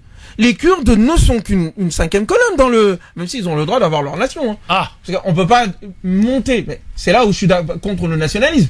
Ça montre le foutoir dans lequel on se trouve dans cette région-là. Il faut pas du nationalisme. Si les Turcs ont leur nation, pourquoi les Kurdes ne l'auront pas? Non, mais les Kurdes, Kurdes reconnaissent qu'ils sont turcs, mais sans droit culturel. Oui, mais moi je parle des Kurdes extérieurs. Vous n'avez pas l'impression justement mais votre position là justement n'est-elle pas une idéologie justement également? Là, il y a une position idéologique, mais là aussi, il y a une position idéologique qui rejoint justement votre position par rapport même sur la France insoumise et votre manière de voir le monde. Elle est la suivante. Parce que si on regarde bien, vous dites pourquoi les Kurdes n'auraient pas leur pays. Mais parce que je me pose la question, pourquoi les Corses n'auraient pas leur pays à ce moment-là? Moi, je ne suis pas pour que les Kurdes aient leur pays. Je suis pour le fait qu'il y ait une fédération. Les Kurdes, parce que c'est multi-ethnique là-bas. Si chaque ethnie veut avoir son État, pourquoi ils auraient une fédération? Mais parce que c'est comme ça que ça a toujours fonctionné là-bas. C'est un empire. Alors, si vous permettez, on revient à Idlib parce que pour la réunion d'aujourd'hui. La réunion qui est importante quand même. La réunion d'aujourd'hui est très importante parce qu'en fait, pour moi, et c'est de l'analyse. Ça, c'est pas les faits. Tout à l'heure, c'était les faits. Pour moi, c'est de l'analyse. Aujourd'hui, Erdogan finira par, abandonner la partie de la Syrie pour 2 raisons. 1, il ne peut pas quitter l'OTAN. Il ne peut pas quitter les États-Unis. Il ne peut pas quitter l'Occident. Il ne peut pas en faire son ennemi. Il ne le fera pas d'ailleurs. Non, il ne peut pas. C'est pas qu'il ne le fera pas, c'est qu'il n'a pas les moyens de le faire. Il ne pourra pas le faire. Et en même temps, il ne peut pas rentrer dans une alliance franche avec la Russie ou avec l'Iran. Oui, parce que c'est pas des amis. Non, ils ont dit c'est des alliés stratégiques. Du moment. Oui, du moment. Absolument. Et aujourd'hui, le gros problème, comme M. Erdogan, par ailleurs, il est malade. Et Poutine aussi. Oui, mais je parle de la maladie. Par ailleurs, il a une maladie qui fait que Poutine est... Mais qu'est-ce que ça a à voir? Ça joue. Ah bon? Mais quand vous avez des maladies graves, bon, il faut aussi s'occuper de cette partie-là pour la succession. Et aujourd'hui, M. Erdogan doit faire une seule chose. C'est sauver les intérêts économiques de son pays, qui sont en train de s'effondrer par une histoire de la taxe des Américains sur plein de choses. Sa lire, elle a perdu plus de 40% de sa valeur. Et aujourd'hui, il est parti négocier officiellement une chose, officieusement est une autre.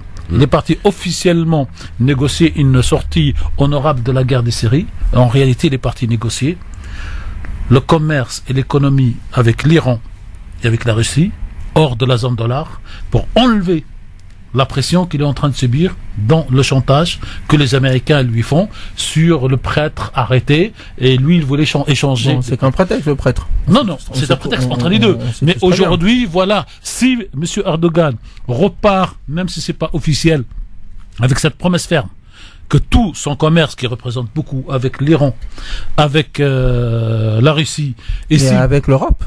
Non, mais l'Europe, elle commercera en dollars. Elle est hors jeu, là, l'Europe. Non, mais je parle de dollars. Dans cette histoire, ce que je veux dire par là, c'est que l'Europe, il perd beaucoup. Non, mais pour le moment, je parle de ça. Donc, s'il arrive à sauver la partie de l'économie de son pays, dans le commerce qu'il fait avec la Russie et l'Iran, hors dollars, donc la pression de la chute. Moi, je suis dubitatif. Si Erdogan doit négocier quelque chose sur le plan économique, il le fera avec la Chine. Et pas avec la Russie. C'est avec l'Iran, c'est des canards boiteux. La Chine d'ailleurs qui est un acteur assez discret, mais qui participe. Mais elle laisse faire. Il y a des négociations entre la Chine et la Turquie. Oui, tout à fait. La Chine a des capitaux à investir. Mais les Russes. C'est pas les Russes qui vont les aider. Non, mais les Russes sont le paravent de la négociation tripartite. Alors j'ai deux questions à poser. J'en termine là. Et s'il obtient ça, il aura gagné la partie la plus importante dans l'histoire d'un pays, c'est le sauvetage de l'économie de son pays. Et ça sera extraordinaire. À voir. Deux questions à poser pour en finir avec ce sujet. L'offensive sur Idlib, c'est prévu pour bientôt là. Elle vient. C'est imminent. Oui. Et au cas où Erdogan effectivement accepte ou malencontreusement ces terroristes choisissent. Ça aussi c'est un troisième pas. Non, attendez. Passe par la Turquie. Est-ce que c'est pas passoire de la frontière turque? Est-ce que c'est pas envoyer la patate chaude aussi à tous ceux qui ont envoyé des terroristes? Alors quand moi je vois des jeunes, puisque moi c'est les faits. Excuse-moi Christophe. Quand il y a par exemple dans les jeunes tunisiens qui ont été pour être terroristes en Syrie, qui sont quel pays du Maghreb les plus concernés, hein. Et qui expliquent comment ils ont été et qui les a fait rentrer. Vous leur dites vous êtes des menteurs? C'est pas. Il te dit le Turc, monsieur Intel, c'est lui qui m'a amené en voiture jusqu'à tel endroit. Tu lui dis c'est un menteur? Non, j'ai pas dit ça moi. C'est tout. Qu'il y ait des gens qui soient passés par telle et telle frontière, c'est une chose. Il y a qu'une seule frontière. Attendez. C'est une chose. Non, il y a une frontière. Les petits gars là qui sont venus de France là ou de Belgique ou d'ailleurs, ils sont passés par la Turquie. Tous. Avant d'arriver à la Turquie, ils sont passés par où? Bah ils ont pris l'avion, ils ont pris. C'est à part. Et ils ont pris l'avion en France. Oui, bien sûr. Pour rentrer. Attends, pardonnez-moi. Mais tu peux pas interdire quelqu'un d'aller en Turquie, c'est quand même un pays où. J'ai pas terminé. Oui. Ce que je veux dire par là, dire que les gens sont passés par la Turquie. Oui. Par ailleurs. Oui. C'est une chose. Dire que c'est la Turquie qui a laissé passer ces gens-là, 30 000 terroristes, et qu'il faudrait qu'ils les reprennent, c'en est une autre. Ça demande des faits. Et je dis que c'est un mythe. C'est comme quand on dit que le Qatar a financé tel et tel terroriste. Le Qatar qui est l'allié indéfectible des États-Unis,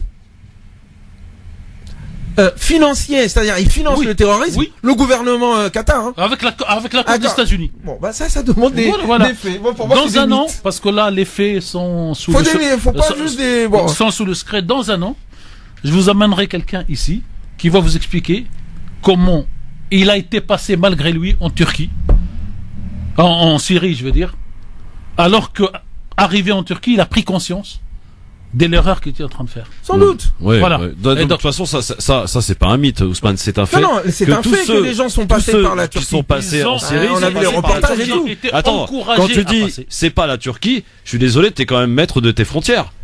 si t'as décidé de bloquer et qu'il y a un problème en Syrie, tu fermes, tu bloques, t'empêches tout le monde de passer. Je sais très bien, mais ce que j'essaye de dire, c'est quand la Turquie, moi je suis ni pour ni contre la Turquie, j'essaie de comprendre son attitude. Moi je suis pour la Turquie, mais pas pour sa politique d'aujourd'hui.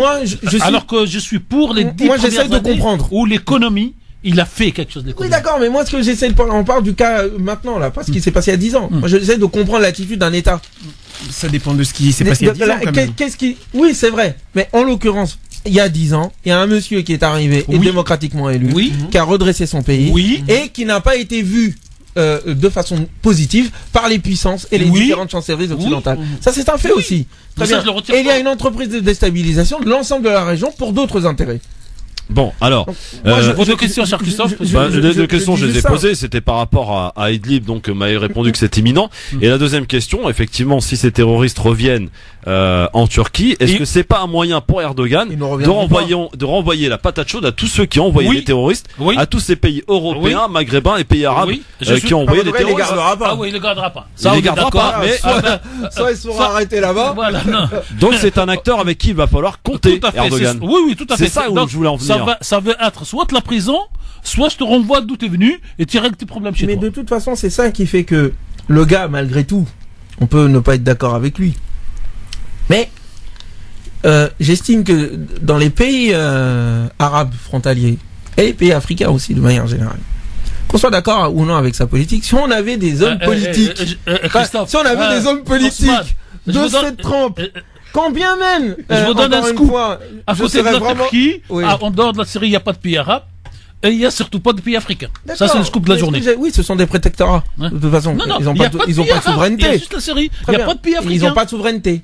Les États qui sont autour. Ils sont autour, ils ne sont pas aux frontières. Très bien. Les États qui sont autour. Moi, je ne parle pas d'autour de la Turquie, je parle du monde musulman en général. Et des pays qui sont au sud. Oui. Nous avons un problème avec nos leaders politiques. Oui, bien sûr. Ils ne savent pas tenir compte de la volonté de leur peuple, d'une part. Ils ne peuvent pas, je viens de découvrir qu'ils ne peuvent pas. Parce qu'il y en a un qui voulait, apparemment. Ils se font tuer. Voilà. Bon. On va le faire. Envoyer dans une flaque d'eau. Enver, on t'a pas entendu là-dessus, je te propose juste la conclusion sur le sujet et après on entame deux autres sujets pour finir parce que le temps passe vite. Et comme vous avez été super indiscipliné, il va falloir qu'on fasse vite. Alors Enver. C'est un débat passionnant. Et oui, absolument.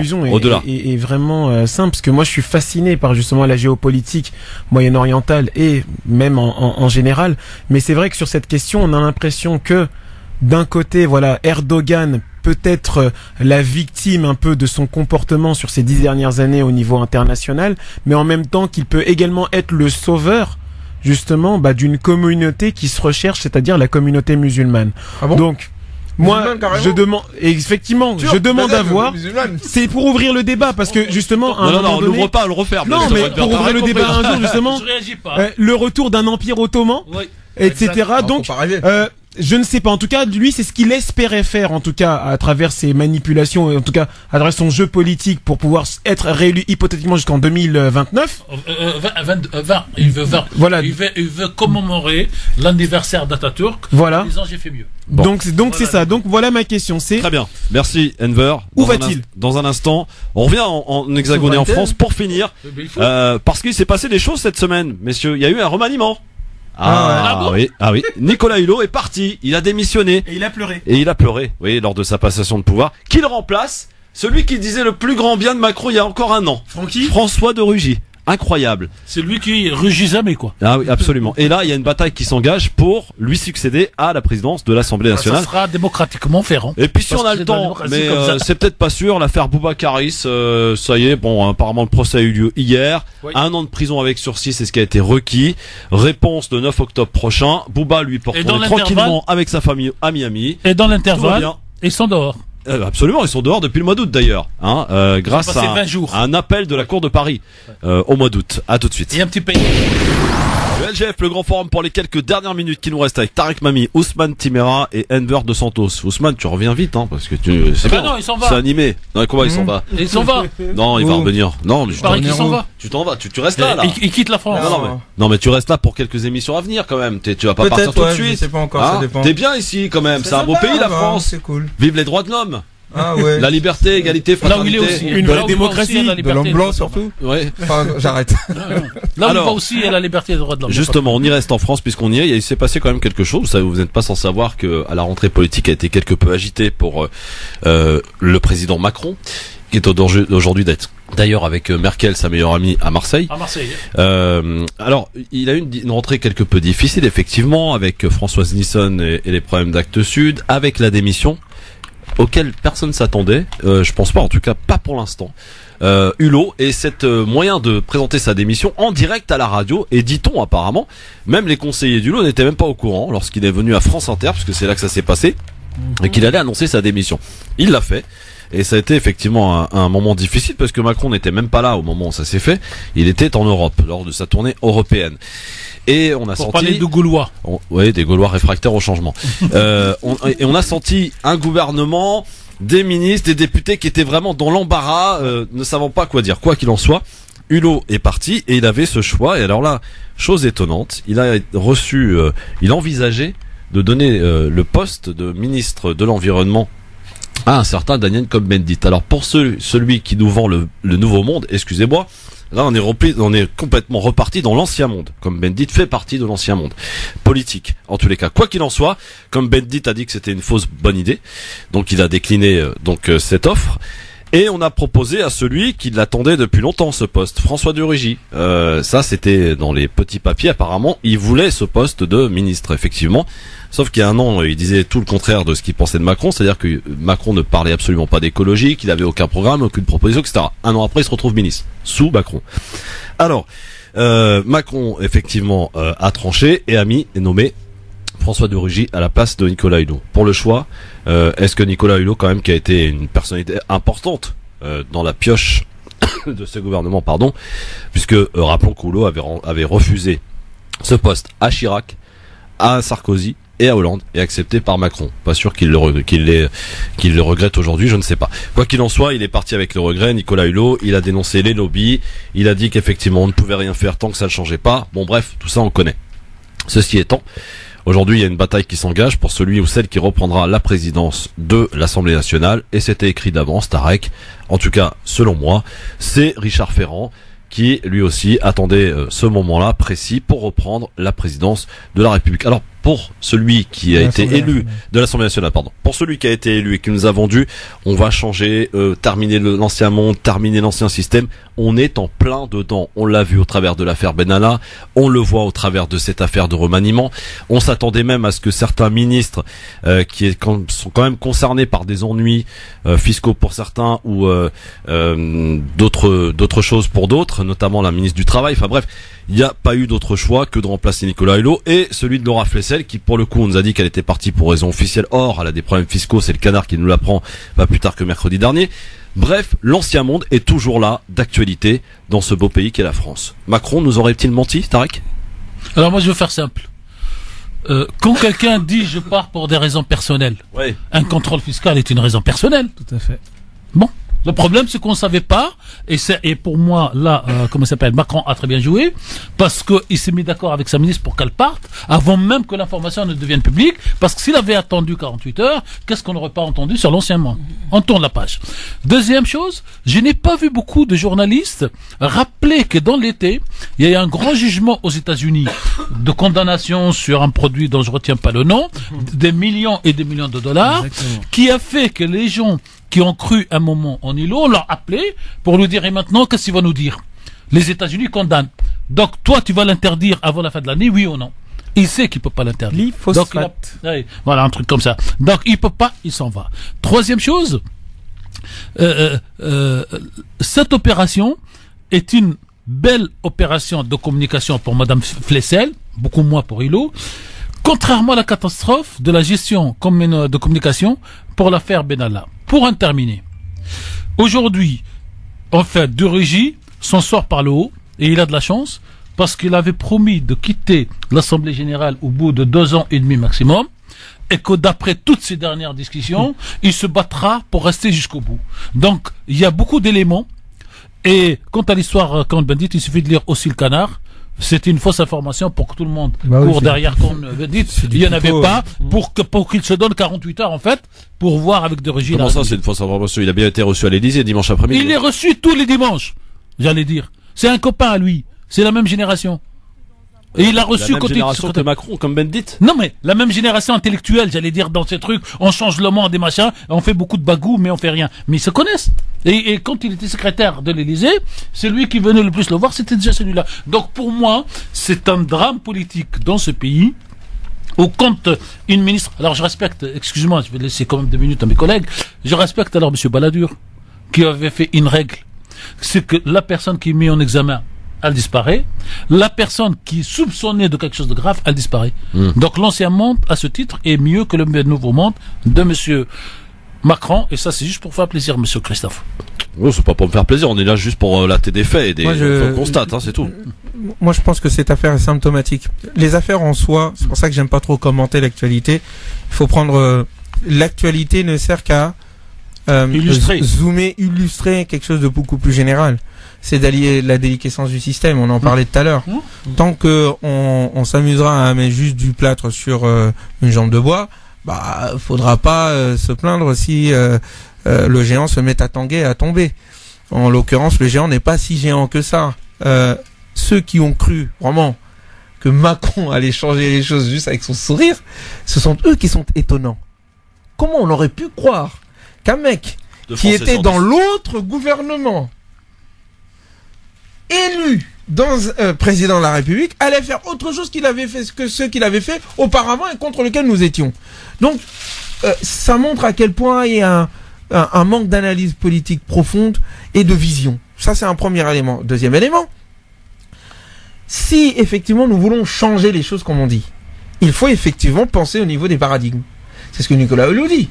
Si effectivement l'urgence écologique est une véritable urgence et qu'il y a une prise de conscience générale, nous ne pouvons pas continuer avec le système néolibéral dans lequel nous nous trouvons aujourd'hui. Il faut un autre système. Tant que nos politiques n'agiront pas dans ce sens-là et ne feront que des petites adaptations de langage pour que les choses restent telles qu'elles sont, on s'en sortira pas. Ouais. Enver, le dernier mot sur là-dessus, on n'aura pas le temps de parler de Karis Bouba, mais tout le monde en a entendu parler de toute façon, ni de Trump et de sa folie légendaire. C'est juste que moi je ne change pas sur ma ligne de conduite. Cette équipe de Macron, ce sont des génies. À un moment donné, ils ont des génies en quoi? Bien sûr, ce sont des génies de la politique, ce sont des génies de la communication. Tout ce qu'ils sont en train de faire, ils mettent de la poudre aux yeux. Regarde, sondages, mais vous êtes sérieux, regarde, c'est très simple. 31%, regarde. 31% dans les sondages, il va être réélu. Moi, je te le dis maintenant. Mais la question, c'est pas qu'il soit réélu ou pas. Non, mais justement, c'est un autre débat. Mais laissez-moi terminer, mes amis. Laissez-moi terminer. Sur le principe, pourquoi je dis c'est des génies de communication? Parce qu'à un moment donné, il a réussi à avoir le Zidane de l'écologie. Qui? Brigitte, tout le monde voulait Nicolas Hulot. Tout le monde voulait Nicolas Hulot. Une fois que Nicolas Hulot donc se rend compte qu'à un moment donné, il faut peut-être qu'il soit moins lâche d'une certaine manière et se présenter directement à la présidence de la République plutôt qu'être sous-fifre d'un président qui ne va pas appliquer les choses. Peut-être pas l'envie. Je ne sais pas. Mais en tout cas, après mettre François de Rugy, qui de lui-même, à un moment donné, est dans un système politique qui est, j'essaie d'avoir une meilleure place. C'est la question que je n'aime pas. L'affaire Benalla. Hulot qui part comme ça en volo, gouvernement qui tanque. La question sur le prélèvement à la source. Le prélèvement à la source, tout ça c'est exprès. C'est même pas que c'est exprès. C'est la communication. C'est tellement bien cheminé, c'est tellement bien ficelé que tout ça, regarde, tout ça va se transformer. Va se transformer en poudre aux yeux. Les gens auront oublié. Et à un moment donné, il va être réélu, mais normal. La question n'est pas de savoir s'il va être réélu ou pas. Parce qu'il reste encore 3 ans. On verra ça plus tard. La question de savoir s'il va être réélu, c'est la question de ce que tu posais tout à l'heure sur le changement de politique ou pas. Oui, mais c'est pas une question de personne en fait. Mais c'est une question de programme et de vision. Mais ce que je veux dire par là, c'est que ce genre de propos, je l'entendais sous Hollande. Hollande, on disait à chaque fois, mais de toute façon, on va s'en sortir, tu verras, et compagnie. Je sais de quoi je parle, je connais très bien les partis, le PS. C'est un aveuglement. Le mec, il a même pas été capable de pouvoir se représenter. Alors que Macron, qui est venu après lui, est encore plus impopulaire que Hollande. Sauf que le PS était un parti mourant. Le PS était et est un parti mourant. Je pense que La République En Marche est un parti qui n'est pas encore né. C'est pas un parti, ça. C'est même pas un parti de toute façon. Alors ce sont des amateurs, à mon humble avis. à force de jouer l'américain sans l'être vraiment, ils font des couacs. Et ces couacs-là montrent le vide idéologique. Est-ce qu'il était prêt à tout ça? Voilà, est-ce qu'il a la stature finalement au vu de ce qui se passe aujourd'hui? Moi, je sais pas s'il a la stature ou pas. C'est que ces gens-là sont des marionnettes qui sont là pour mettre en place des politiques qui sont pas les Non, mais on sent le manque d'expérience pour le coup là. On aime les présentateurs. L'affaire Benalla l'a déstabilisé. Oui, plus qu'on le croit. Bien plus qu'on le croit. Ça, c'est sûr et certain. Je sais pas exactement ce qui s'est passé. Dernier mot. Alors, la gestion de l'affaire Benalla a été un fiasco. Oui. Parce qu'il aurait dû trancher dès le premier jour où la première information est sortie. Pas le 2 mai. Mais dès que dès que l'information est sortie dans les médias. Voilà, comme il a fait avec Flessel. Et donc Flessel, c'est plutôt la réponse à Benalla. Donc ça, c'est un. 2, en fait, Macron, moi je l'appelle le magicien, et je continue à l'appeler le magicien. Pourquoi? Et je l'ai dit à Christophe, je vous dirai... Ce sont des médias qui sont des magiciens. Non, mais lui aussi le magicien, parce qu'en fait, ils ne vont pas tant sa personne et son programme en réalité, que le vide qu'il a à sa droite et à sa gauche. Et donc, si demain on va arriver à l'élection avec Madame Maréchal Le Pen ou Madame Le Pen et Monsieur toujours France Insoumise et tout ça, sans qu'il y ait une vision idéologique de changer dans ce pays, effectivement, il regagnera pour un autre mandat. Non, je continue. Par contre, vous pensez que la France Insoumise et le Front National, c'est le même vide idéologique? Non. Si les gens ressentent que Macron est le sauveur entre guillemets par rapport à ces deux dont ils ne veulent pas. Exact. Mais c'est plus possible maintenant. Si, c'est possible. Il pourrait perdre si monsieur. Je dis Tarek, dernier mot. Je termine. Oui. Il pourrait perdre lui si monsieur Mélenchon construit bien comme il faut son parti, se retire de la prochaine présidentielle. Ça on verra. Non mais ça se trouve ils vont même pas gagner, messieurs Mélenchon. C'est un autre guignol qui va prendre le pouvoir. Non mais dans cette idée, parce que les Français aujourd'hui sont rentrés dans l'ère du changement. Et l'ère du changement, c'est on tourner manège, tourniquet. Tous les 5 ans, on essaye. Et donc, on va changer, on va pas changer de programme ou de vision, on va changer la tête. Là, on n'a pas changé de programme, on a changé d'homme, tout simplement. Oui, tout à fait. Voilà. Pour le coup, sauf que cet homme, sur certains trucs, moi j'adore Hollande, sur le plan personnel et humain, que je connais personnellement. Mais c'est pas Hollande. Hollande, à un certain moment. Hollande a trahi. Oui, non mais il a trahi. À la différence près quand même que Macron est en train de faire ce qu'il a dit quand même. Non, et il a pas son courage. La politique d'immigration qu'il a est une politique d'extrême droite. Elle a été validée ce matin par le Conseil constitutionnel, malheureusement. C'est l'immigration. Conseil constitutionnel ou pas, c'est une politique d'extrême droite. C'est la politique de M. Colomb. Oui, d'accord. Attendez, M. Colomb, il a bien un chef, ça s'appelle Édouard Philippe, et au-dessus, Emmanuel Macron. Tout à fait. De toute façon, c'est pas un solitaire. Le PS, de toute façon, ne nous étonne plus de ses trahisons. Oui, alors, dernière chose. Oui. En fait. 18h05. Oui.